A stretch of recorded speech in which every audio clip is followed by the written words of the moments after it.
otro cineasta habitué de Cannes y con películas siempre grandes, arriesgadas, audaces, que generan mucho debate, y yo diría que es la película del festival en cuanto a la polémica. Estamos hablando de Emilia Pérez, lo nuevo del director francés Jacques Audiard.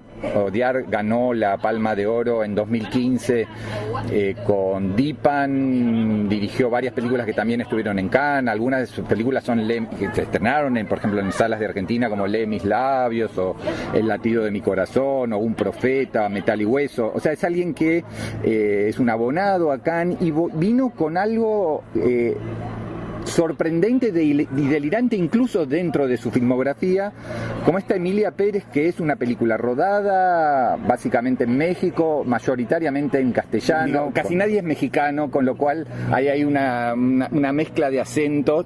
Algunos luchan, como Selena Gómez, ya vamos a hablar, contra el idioma, pero bueno, hay algo de lo latino ahí, de juntar estrellas de todo el mundo, Selena Gómez, Zoe Saldaña.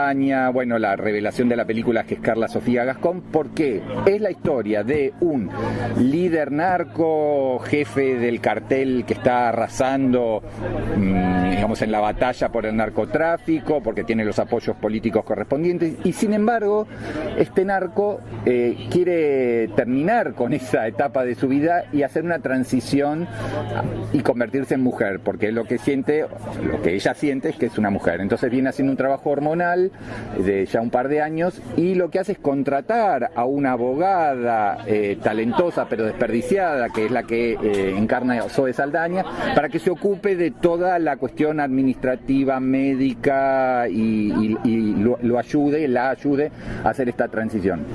Efectivamente se convierte en Emilia Pérez.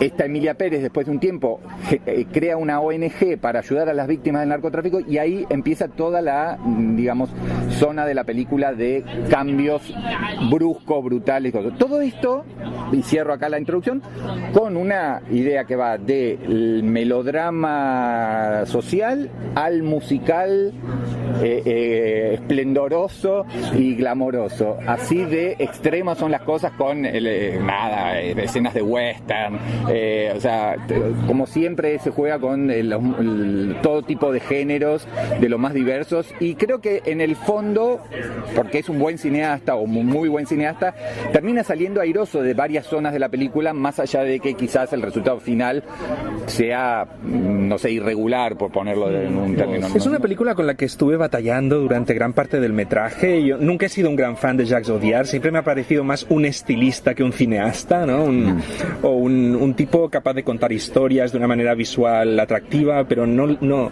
es este deseo de contar algo relevante, potente, que antes destacaba, por ejemplo, en el caso de Schrader. En Audiard lo encuentro en muy raras ocasiones, y aquí en todo momento dudaba, ¿no?, de si esto era una jugada oportunista de intentar tratar todos estos temas que están en el zeitgeist, ¿no?, la cuestión del cambio de sexo, la violencia doméstica, el terror social que impera en México, si había algo de oportunista en esto, ¿no? Y la verdad es que en este sentido concreto no tengo una respuesta definitiva, pero sí que debo decir que mientras veía la película hubo un momento en el que de algún modo vi la luz, y fue cuando empecé a conectar todo lo que estaba viendo con el universo de Pedro Almodóvar.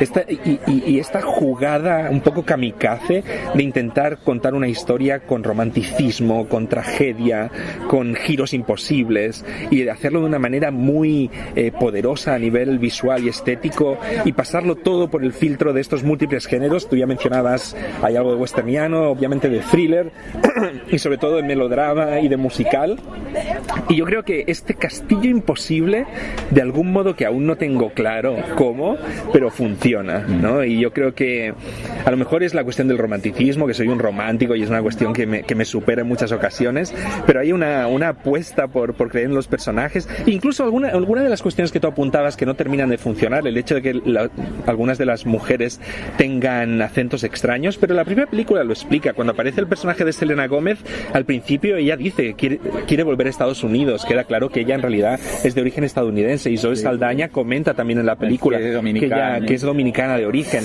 Yo creo que estas cuestiones... No, a lo que voy es como que en el fondo nadie es esencialmente mexicano, cuando la película es profundamente, o intenta ser medularmente mexicano, porque es el mundo de los narcos. Pero digo, son igual detalles menores. Claro, y al final la película es una fábula y es un artificio, ¿no? Es una fábula absoluta, con una historia absolutamente imposible. O sea, que si te pones a analizar de manera rigurosa cada uno de los giros, es casi todo absolutamente inverosímil. Sí, pero todo se sostiene porque hay esta entrega emocional permanente vehiculada claramente a través de los números musicales. Yo diría que ese es otro aspecto un poco desigual de la película. Yo diría que los números musicales funcionan mejor cuando se acercan a lo que yo describiría como una estética TikTok, ¿no? Con los personajes cantando a cámara, con unas coreografías que claramente apuntan a la frontalidad. Sin embargo, cuando los números musicales son como más íntimos y más como la Jack Demy, yo diría que le funcionan peor a Odiar, ¿no? Odiar necesita el gran espectáculo. Puede ser. Pero debo decir que más allá de lo imposible que es la película y de su irregularidad, pues, a mí me ha funcionado, me conquistó y tuve varios momentos de elevación, sí, ¿no? A lo largo del film. Es una película disfrutable y para mí, a mí sí me gusta mucho el cine de él. Me parece que es un gran director, más allá de lo que elige, y que no entiendo a veces por qué elige cosas como esta, pero evidentemente es una película de impacto y como vos decías, me parece que funciona más y mejor la zona Almodóvar que la zona, pongamos, Michel Franco, para ponerlo en alguien que muestra la sociedad mexicana en sus facetas más sórdidas y me parece que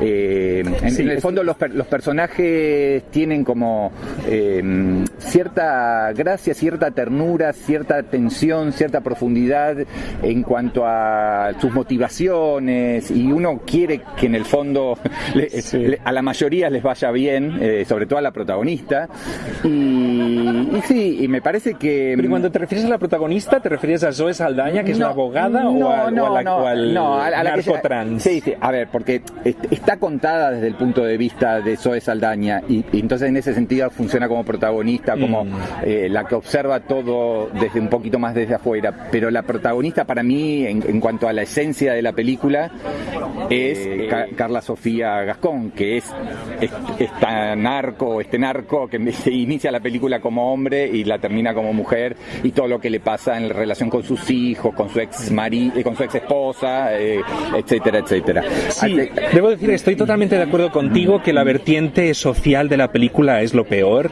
De hecho, hay un número musical donde se intenta evocar el dolor del conjunto del pueblo mexicano y las madres y familiares de los desaparecidos en la violencia provocada por la guerra contra los narcos, y es desastroso ese número musical. Bueno, por eso yo creo que la película generó reacciones tan adversas, o no adversas, sino tan opuestas, tan extremas. En cuanto hay gente que estás escuchando en el palé, son esas películas que se siguen comentando muchas horas después de terminada y varios días, porque hoy ya estamos al día siguiente y en la sala de prensa, vengo de ahí, todo el mundo estaba comentando la película, y tiene defensores que hablan de obra maestra, o sea, a esos niveles, y hemos leído también críticas con la más baja calificación, 1 estrella, diciendo que es una falta de respeto, una vergüenza, una aberración, creo que ninguno de los dos adscribimos a esas visiones o esas miradas extremas sobre la película. No, meter en juego la cuestión moral o ideológica, o sea, es complicado en el sentido que la película es claramente una fábula, y yo creo que Odiar no oculta esa distancia, no intenta crear una historia verista, ¿no? Pero bueno, hubo miradas desde América Latina muy enojadas. Me gustaría saber cómo la ven los mexicanos. No leí nada todavía. Bueno, yo conozco un mexicano al que no le gustó nada, que está vinculado con los festivales de cine, y otros mexicanos que proceden del ámbito del periodismo que están encantados con la película. Bueno, muy interesante. Sí. Bueno, pero me parece que es un poco lo que genera. Es una película de alto impacto, de la que tenés ganas de discutir, como estamos discutiendo nosotros, y que evidentemente son las que a Cannes les sirven, porque trascienden más allá de una buena crítica o una mala crítica. Son las que se discuten, las que se van a hablar durante todo el año y que seguramente van a estar a la hora de los premios.